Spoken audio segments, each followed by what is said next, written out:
Sleep. Vital power is renewed in sleep. Every living thing sleeps. Men, animals, reptiles, fish, and insects sleep. And even plants have regular periods of slumber. And this is because it is in sleep that we come in such contact with the principle of life and nature that our own lives may be renewed. It is in sleep that the brain of man is recharged with vital energy, and the principle of health within him is given new strength. It is of the first importance, then, that we should sleep in a natural, normal, and perfectly healthy manner.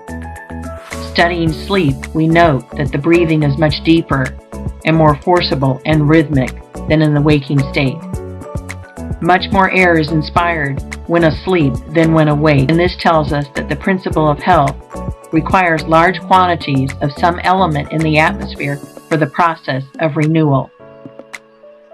If you would surround sleep with natural conditions, then the first step is to see that you have an unlimited supply of fresh and pure air to breathe. Physicians have found that sleeping in the pure air of out of doors is very efficacious in the treatment of pulmonary troubles, and taken in connection with the way of living and thinking prescribed in this book, you will find that it is just as efficacious in curing every other sort of trouble. Do not take any halfway measures in this matter of securing pure air while you sleep. Ventilate your bedroom thoroughly, so thoroughly that it will be practically the same as sleeping out of doors. Have a door or window open wide. Have one open on each side of the room if possible. If you cannot have a good draught of air across the room, pull the head of your bed close to the open window so that the air from without may come fully into your face. No matter how cold or unpleasant the weather, have a window open and open wide and try to get a circulation of pure air. Pile on the bedclothes if necessary to keep you warm, but have an unlimited supply of fresh air from out of doors. This is the first great requisite for healthy sleep.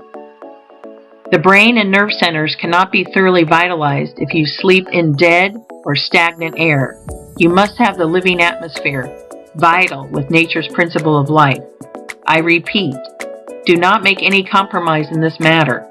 Ventilate your sleeping room completely and see that there is a circulation of outdoor air through it while you sleep. You are not in a perfectly healthy way if you shut the doors and windows of your sleeping room, whether in winter or summer. Have fresh air. If you are where there is no, if your bedroom cannot be ventilated, get into another house. Next in importance is the mental attitude in which you go to sleep. It is well to sleep intelligently, purposefully, knowing what you do it for. Lie down thinking that sleep is an infallible vitalizer, and go to sleep with the confident faith that your strength is to be renewed, that you will awake full of vitality and health. Put purpose into your sleep as you do into your eating. Give the matter your attention for a few minutes as you go to rest. Do not seek your couch with a discouraged or depressed feeling. Go there joyously to be made whole. Do not forget the exercise of gratitude in going to sleep. Before you close your eyes, give thanks to God for having shown you the way to perfect health, and go to sleep with this grateful thought uppermost in your mind. A bedtime prayer of thanksgiving is a mighty good thing.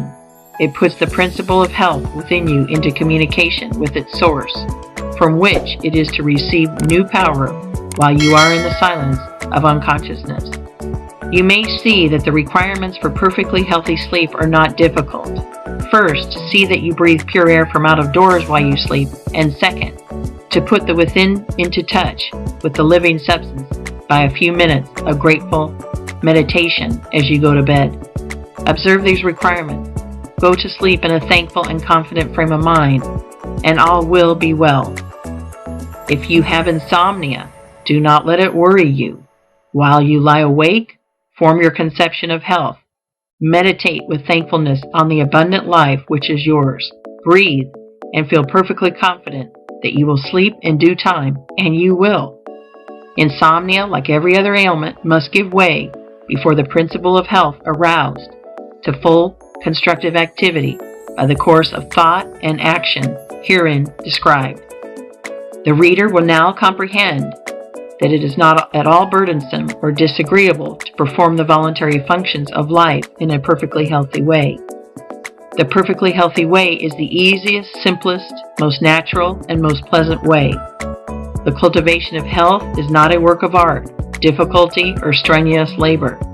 You have only to lay aside artificial observances of every kind and eat, drink, breathe, and sleep in the most natural and delightful way.